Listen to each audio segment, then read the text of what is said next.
let me start with this issue of cost of living and inflation. If you look at the statistics, I think we had inflation at about 9.6% at the end of 2022.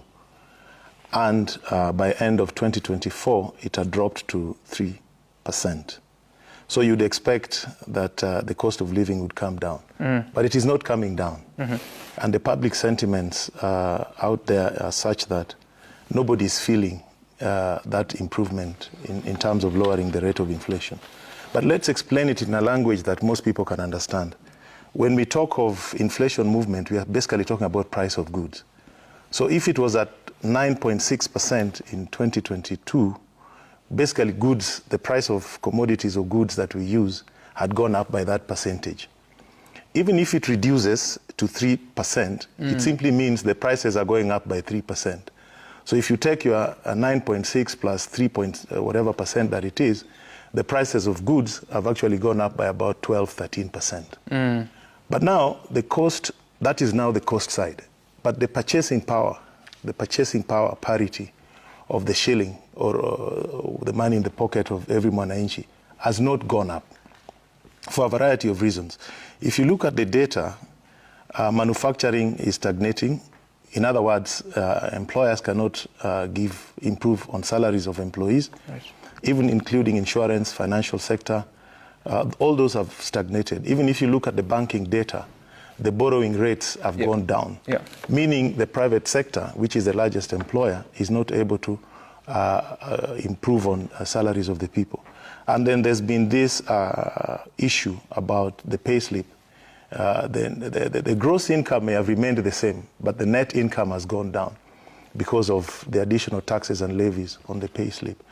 And then, so the common person or the working person then is left with prices of goods that already went up, but income that has stagnated or gone down. Right. That is why you see there's this sentiment. People are not appreciating, they're not feeling the reduction of inflation in their pockets because of those factors.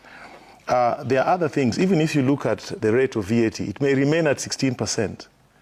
But it is 16% of an increased cost of what you're buying. In other words, more money is leaving your pocket. So that, I think, is the main issue on this matter. How do we deal with it?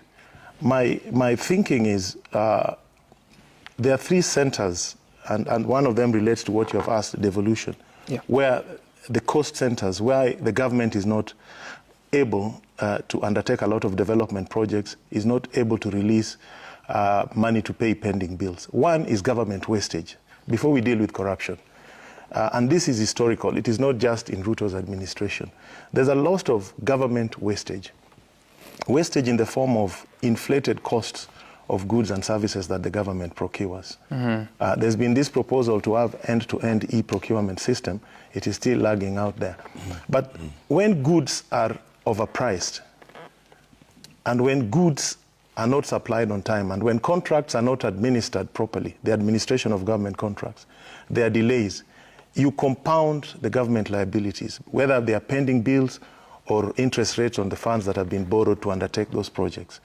So there is a lot of wastage, and basically on overpricing as well as mismanagement of government contracts. Then there's the element of corruption, where there's a lot of rent seeking. I mean, this is something you cannot deny if you live in this country. And you've seen it over and over again, even reports from those who try to do business in this country. The cost of corruption eventually translates into the cost of goods for the common mwananchi. And the final one is the way we deal with our debt, whether it is domestic or external debt, or pending bills, or contingent liabilities in terms of guarantees that the government has issued. If you look at all those, there's a lot of lack of transparency. We first created a debt register around 1996 when I was a young lawyer at the Office of the Attorney General, because we would be required to give a legal opinion on external loans, confirming that we have not exceeded our debt limit. And we could never find a register as lawyers at the Office of the Attorney General. So now there's a debt register. But nobody, and I firmly believe that we are paying debts that don't exist, or we are paying debts in amounts that are not due. Nobody has ever given us a clear picture of our debt portfolio and the debt structure and how it stands.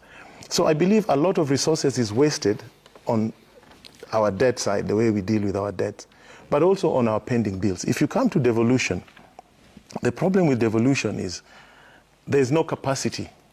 Most of these devolved units don't have the capacity for public financial management. Okay, Treasury has seconded people, has helped them set their county treasuries.